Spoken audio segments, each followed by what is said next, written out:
The Galactic Union exploration vessel Serenity hung in Earth's orbit. Its cloaking system made it invisible to the radar systems on the planet below. Commander Deho stood at the large window, watching the blue-green world turn slowly. His four-fingered hands were clasped behind his back. "Another Class 12 Deathworld," said Science Officer Juri as she walked up beside him. Her skin glowed softly in the dim light of the observation deck. "Our scans show smart life forms.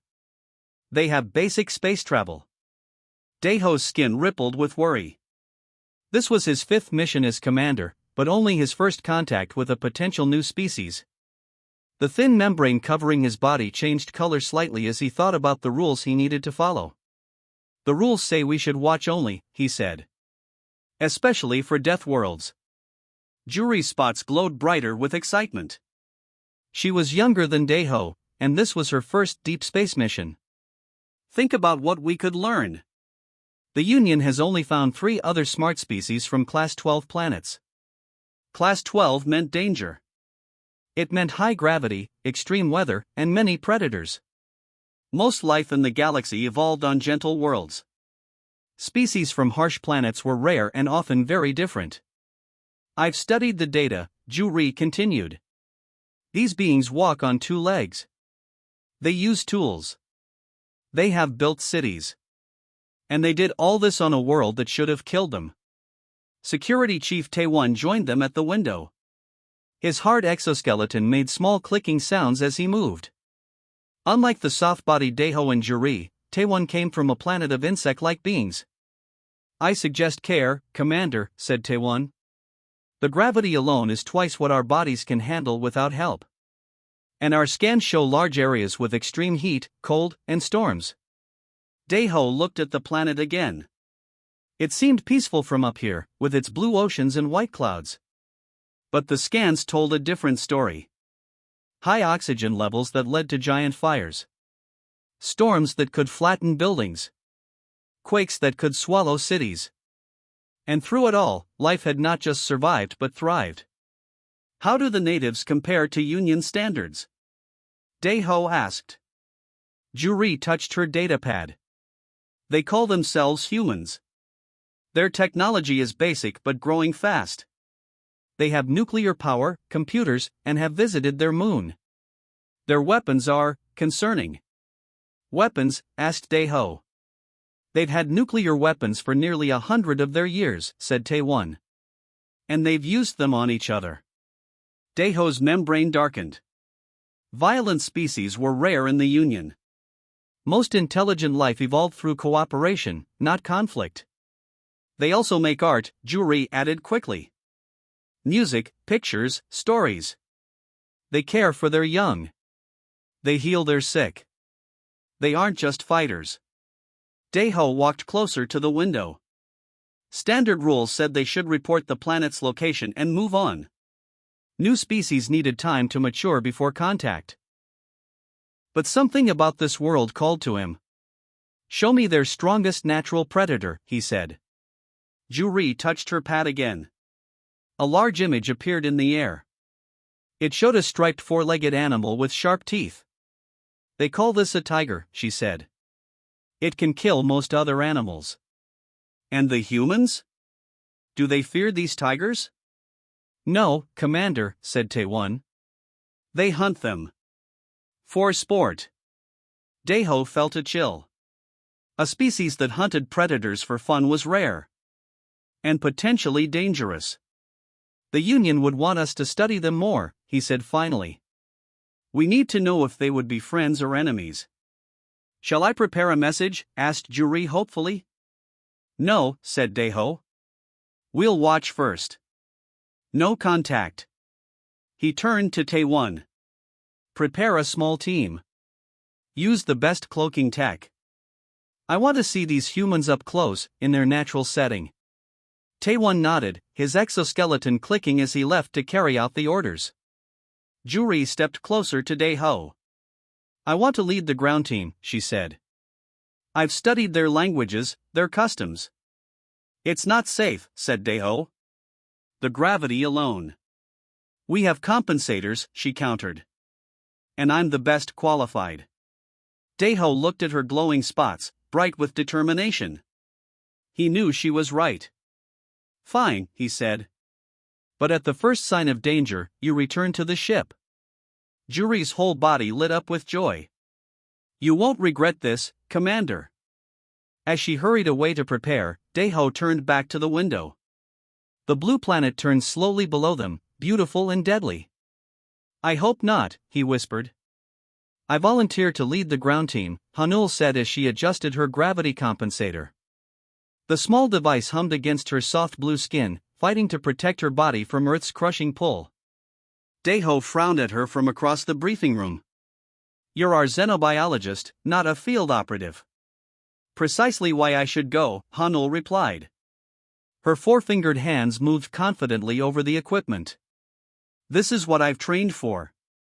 My whole career has been about understanding life on different worlds. The commander's skin rippled with doubt. Earth isn't just any world. It's a Class 12 death world. All the more reason to send your best, Hanul said. Kite, the team's technology specialist, spoke up. She's right, Commander. And her language skills are better than any of ours. She's been studying their main tongues since we detected their broadcasts. Daeho's membrane darkened slightly, a sign he was thinking deeply. Finally, he nodded. Take a small team. 4 members only. Stay cloaked at all times. And if anything goes wrong, you return immediately. 3 days later, Hanul stood at the edge of a human settlement, invisible thanks to their advanced cloaking technology. Despite this protection, she felt exposed. The air was thick with oxygen, making her breathe faster than normal. Birds called from nearby trees with strange, harsh sounds. And the gravity. Even with the compensator, she felt heavy, her movements slow and difficult. Beside her stood Kite and 2 security officers, Jean and Mun.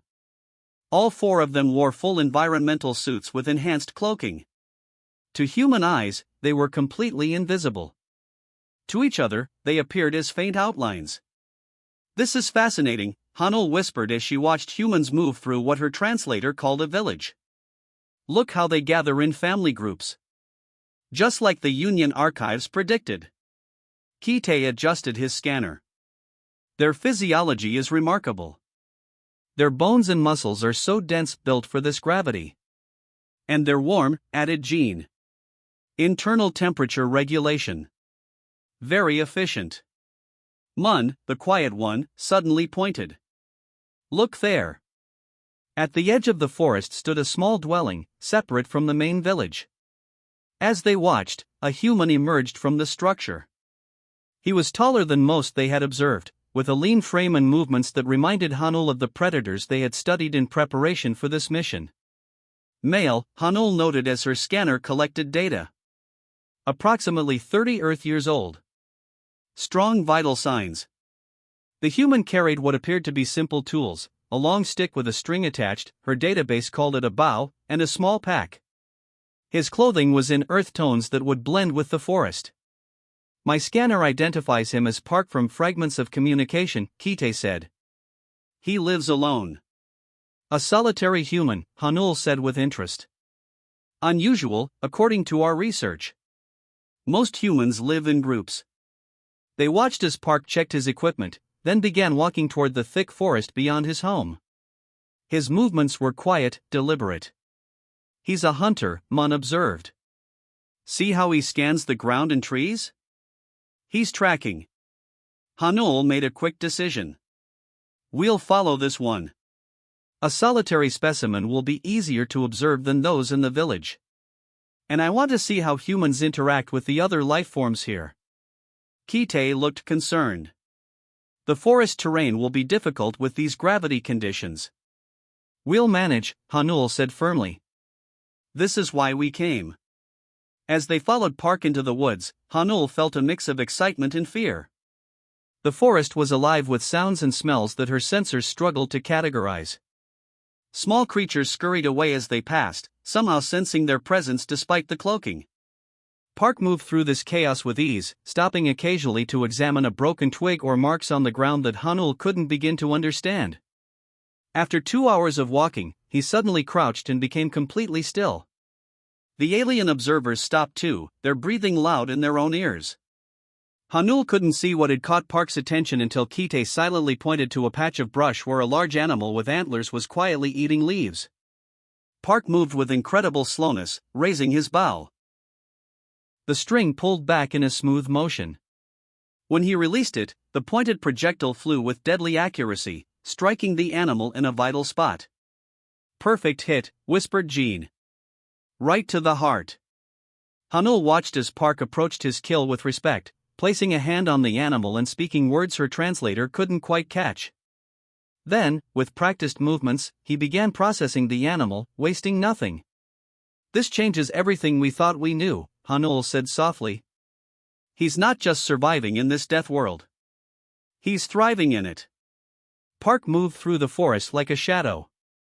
His steps made almost no sound on the soft ground. 3 days had passed since he left his cabin, and the alien team struggled to keep up with him. Hanul watched with growing respect as the human hunter tracked his prey. Her team followed behind, their gravity compensators humming as they fought Earth's heavy pull. Even with their advanced technology, the aliens found the journey difficult. "Look how he reads the land," Hanul whispered to her team. She pointed to where Park had stopped to examine some bent grass. "He sees things we can't even detect with our scanners." The mountain terrain grew steeper. Rocks and fallen trees blocked their path. Cold streams cut across valleys. But Park moved forward without hesitation, following the trail of a large deer. "He doesn't stop," Jean complained on the 3rd day. His breathing came in short gasps even with the gravity compensator. "No rest, minimal water intake, yet he continues without strain." "Our bodies aren't built for this world," Mun added. The security officer's exoskeleton clicked softly as he adjusted it. "Even with our technology, we tire quickly." Kite checked his scanner. His vital signs are steady. Heart rate elevated but within normal range for his species. His muscles produce less waste acid than ours would under this strain. Hanul nodded. "Their biology is remarkable. They evolved on this death trap of a planet." The humans stopped suddenly and crouched low. The aliens froze too, their cloaking technology hiding them from view. Park studied the ground, touching leaves and soil with careful fingers. "What is he doing?" Jean whispered. "Reading the trail," Hanul replied. "I believe the deer passed through here recently." Park stood and changed direction, moving uphill toward a rocky area. The aliens followed at a safe distance. By midday, dark clouds gathered above them. Rain began to fall, heavy and cold. "We should return to the ship," Mun suggested as water dripped from his protective suit. "This storm will make tracking impossible." But Park didn't stop. If anything, the rain seemed to help him follow the trail. He moved faster now, more certain of his direction. "His persistence is remarkable," Hanul said, making notes in her log. "These humans don't just survive their death world, they seem adapted to pursue prey until it collapses from exhaustion." "A pursuit predator," Kite added. "Very rare in the galaxy." As night fell, Park finally made camp beneath a rocky overhang. He built a small fire with practiced hands and ate some dried food from his pack. The aliens watched from the shadows, their own food coming from nutrient tubes in their suits. Only 5 hours of rest, Mun observed as Park wrapped himself in a simple blanket. "Is that enough for his species?" "Apparently," Hanul replied. "Though their normal sleep cycle is longer." At first light, Park was moving again. The deer's trail led them across a high ridge where wind whipped at their suits. Earth's heavy gravity made each step painful for the aliens. Their compensators could only do so much. "I don't understand how he does it," Jean said. His voice sounded tired. "We have advanced technology, and we can barely keep up." Hanul studied the humans' movements. "They evolved here. Their muscles, bones, lungs, everything is built for this world. It's in their genetic memory." By midday, Park had tracked the deer to a small valley. He moved more carefully now, checking the wind direction often.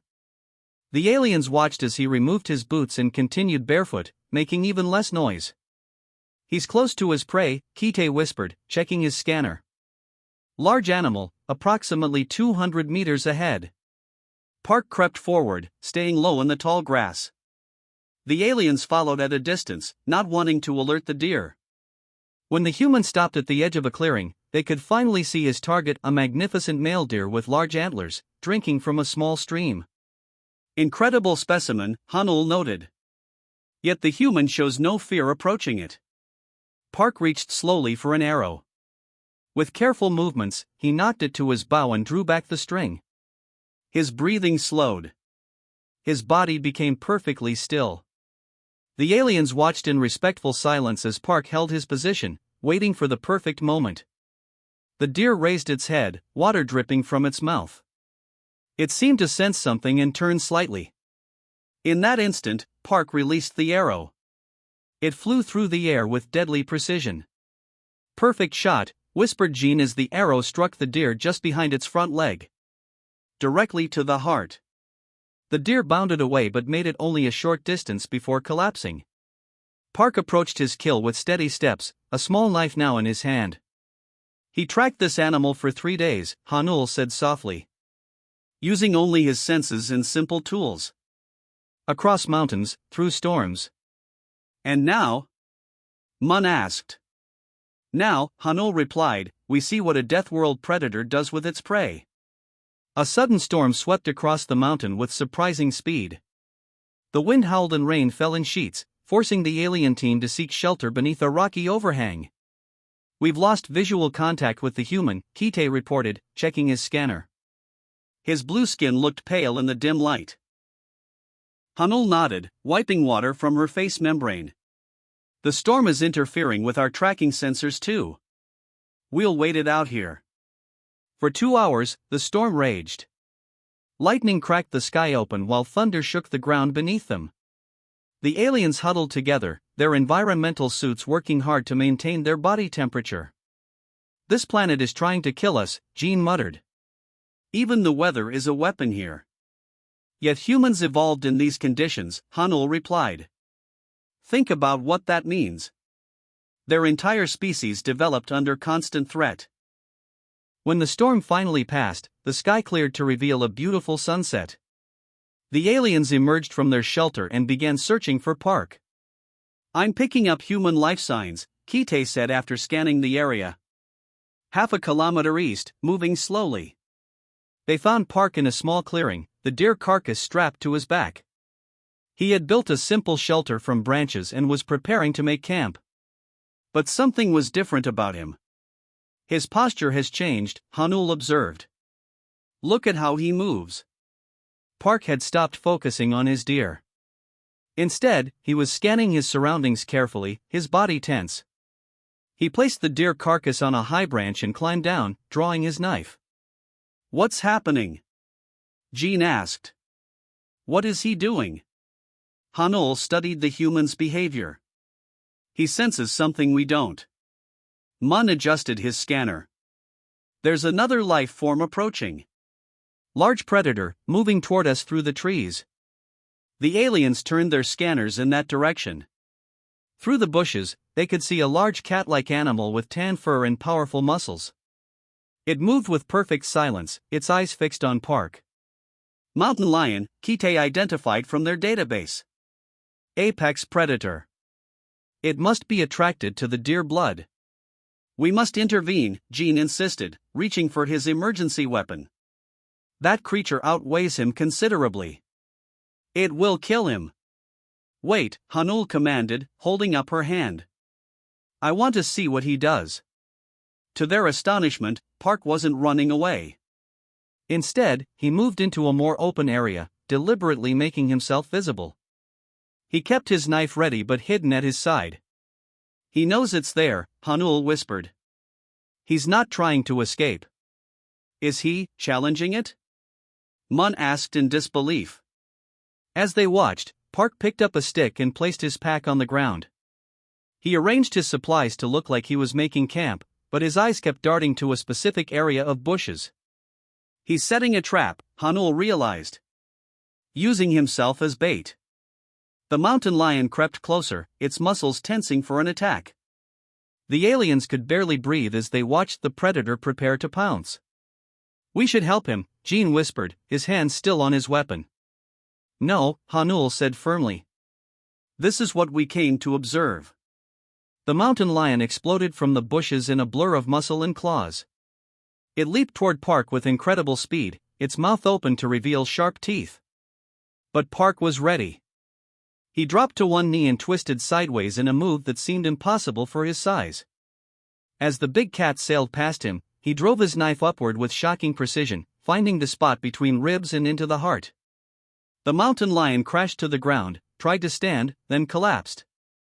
Park stepped back, breathing hard but staying alert. The entire attack had lasted less than 3 seconds. "Impossible," Gene whispered. "No one could move that fast in this gravity." "He did," Hanul said simply. They watched as Park approached the fallen predator cautiously. He checked to make sure it was dead, then placed a hand on its head in what seemed like a gesture of respect. "He killed an apex predator with just a knife," Kite said in awe. "Our database says these creatures can kill animals 3 times their size." For the next hour, they observed as Park methodically processed the mountain lion. He used his knife with expert skill, removing the hide in one piece. He took certain organs and meat, leaving the rest for scavengers. Nothing was wasted. "His species is at the top of the food chain not just because of tools or intelligence," Hanul recorded in her log, her voice still shaking slightly. "The human showed no fear confronting an apex predator. This suggests Earth's dominant species may be the planet's ultimate predator. Should we still follow him?" Mun asked, looking uncertain for the first time. Hanul watched as Park finished his work, cleaned his knife, and prepared to continue his journey. "Yes," she said. "But with even greater caution than before. We're not observing a simple intelligent species anymore." "What are we observing?" Jean asked. Hanul's membrane darkened as she considered her answer. "The most dangerous life form we've ever encountered." "Play the recording again," Commander Deho ordered. His outer membrane rippled with visible distress as he stood on the command deck of the Serenity. The room fell silent as the large display showed Park's hunt for the 3rd time. The crew watched the human track the deer for days, then kill the mountain lion with nothing but a simple knife. Even after seeing it twice before, many still couldn't believe what they were seeing. "I've never..." Science Officer Jury began, then stopped. Her bioluminescent spots glowed dimly, a sign of deep concern. "I've never seen anything like this." Hanul stood beside the display, still tired from her time on the planet's surface. "We followed him for 7 Earth days. In that time, he traveled over 100 kilometers through mountain terrain that our team could barely navigate even with gravity compensators." Deho's membrane changed color as he thought. "How do they compare to other predator species we've catalogued?" "They don't," Jury said simply. "Our analysis confirms they're persistence predators. Their physiology allows them to track prey for days, pursuing until the target collapses from exhaustion. They can regulate body temperature through sweating, allowing sustained activity in varying conditions." "Many species can hunt," Deho noted. "What makes humans different?" "Their adaptability," Hanul replied. "Most predators have one hunting strategy. Humans have dozens. The one we observed used tracking, trapping, and direct combat depending on the situation." She touched her datapad, and the display showed Park's confrontation with the mountain lion again. "Look at his reaction time," she continued. "No fear response. No hesitation. He turned a predator's attack against it using only his knowledge of its behavior and a simple blade." Tae-Won stepped forward, his exoskeleton clicking softly. "And their tools, Commander. Simple but effective. They don't need advanced technology to be dangerous." Deho walked closer to the display. "And their problem-solving capabilities?" "Off the charts for a Class 12 species," Hanul replied. "They don't just respond to their environment, they manipulate it. They adapt." Kite, who had been quiet until now, spoke up. The most concerning aspect is their ability to read patterns. The human we observed could detect signs invisible to our scanners. Broken twigs, bent grass, faint smells. He knew the mountain lion was there before our sensors detected it, Mun added. Like he could feel it watching him. The display changed to show images from Earth's cities. Tall buildings, vehicles, crowds of humans moving about their daily lives. And they build all this, Juri said, on a planet that should have killed them. Storms, earthquakes, extreme temperatures, predators, disease, none of it stopped them. Daiho turned to face his crew. What happens when a species that evolved to overcome every challenge expands beyond their world? No one answered. They didn't need to. Will they be friendly? Hanul asked finally. If we made contact? Taewon clicked his mandibles. They hunt for sport, Commander. They kill things that could kill them, just to prove they can. Would such a species understand peace as we do? Daiho considered this. Perhaps. Their cities show cooperation. They create art. They care for their young. They also fight wars, Juri reminded him. Their history is filled with conflict. As is the history of many Union species, Daiho countered. Including our own. But we learned. He watched the recording one more time. Park, standing over the mountain lion, placing a hand on its head in respect before processing it with careful precision. There is something there, Daiho said softly. A balance. A respect for life even as they take it. The room was quiet as everyone considered this. Finally, Taewon spoke. Commander, I recommend we classify Earth's approach with extreme caution. Any species that evolved to hunt on such a planet would be formidable. We should wait until they advance further before making contact. Daiho nodded slowly. I agree. Prepare the report for Union headquarters. Include all our observations, especially the mountain lion encounter. Hanul looked disappointed. So we just leave them alone? For now, Daiho said. They need time to mature as a species. To move beyond their predator instincts. When they're ready, the Union will be waiting. 3 days later, the Serenity prepared to leave Earth's solar system. As his final act, Daiho authorized the deployment of warning beacons around the system's edge. Each small device carried the same message to any passing explorer. Caution, Class 12 Deathworld harboring intelligent persistence predators. Standard observation protocols insufficient. Direct contact not advised. As the ship's engines powered up for the jump to faster-than-light travel, Daiho stood at the observation window one last time. The blue-green planet grew smaller in the distance. We'll be back, he said to himself. When you're ready. Or when we are. The Serenity vanished in a flash of light, leaving Earth alone with its deadly beauty and its even deadlier inhabitants. The end.